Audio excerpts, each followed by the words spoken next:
சென்னை எழும்பூர் குழந்தைகள் மருத்துவமனையில் செவிலியராக பணிபுரிந்து வந்தவர் தங்கம்மாள். இவரது தோழி நர்ஸ் நான்சி நிஷா. இருவரும் சைதாப்பேட்டை தாடண்டர் நகரில் உள்ள அரசு குடியிருப்பில் வசித்து வருகிறார்கள். கடந்த 15ஆம் தேதி பணியில் இருந்த போது திடீரென்று தங்கம்மாளுக்கு உடல்நலக்குறைவு ஏற்பட்டது. சிகிச்சைக்கு பின்னர் ஓய்வெடுக்க தனது தோழி நான்சியுடன் ஆட்டோவில் ஏறி வீட்டுக்கு புறப்பட்டார். ஆட்டோவில் ஏறிய சிறிது நேரத்தில் மயக்கம் வருவதாக தெரிவித்த தங்கம்மாளிடம் தனது மடியில் படுத்துக் கொள்ள கூறியிருக்கிறார் நான்சி. ஆட்டோ வீட்டிற்கு அருகே நின்றதும் தங்கம்மாளை கைத்தாங்கலாக அழைத்துச் சென்று வீட்டில் படுக்க வைத்துள்ளார்.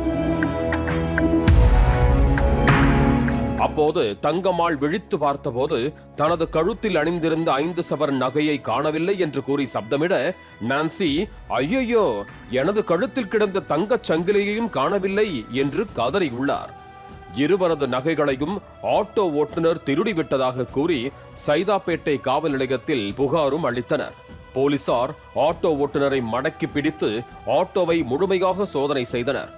ஆட்டோவில் அப்படி எந்த நகையும் இல்லை. தொடர்ந்து ஆட்டோ ஓட்டுநரை தங்கள் காவலில் வைத்து விசாரித்தனர். ஆட்டோ ஓட்டுநர் தான் எந்த நகையையும் எடுக்கவில்லை என்று கூறினார். சம்பந்தப்பட்ட ஆட்டோ ஓட்டுநர் மீது எந்த ஒரு குற்ற வழக்கும் இல்லாத நிலையில் அவரது ஸ்டாண்டிலும் அவருக்கு நல்ல பெயர் இருப்பது தெரிய வந்தது. இதையடுத்து மருத்துவமனை உள்ளிட்ட பல்வேறு பகுதிகளில் உள்ள சிசிடிவி காட்சிகளை போலீசார் ஆய்வு செய்தனர்.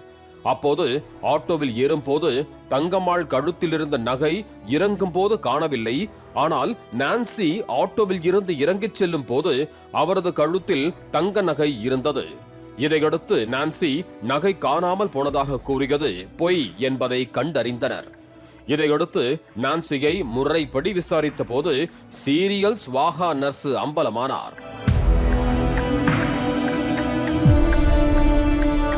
சம்பவத்தன்று தனது மடியில் மயங்கி கிடந்த தோழி தங்கம்மாளின் கழுத்தில் கிடந்த தங்கச் சங்கிலியை திருடி பெரம்பூரில் உள்ள அடகு கடையில் நகையை விற்றதாக தெரிவித்த நான்சி தப்பிப்பதற்காக தனது நகையும் திருடு போனதாக நாடகமாடி ஆட்டோ ஓட்டுநரை மாட்டிவிட்டதாக போலீசாரிடம் தெரிவித்தார்.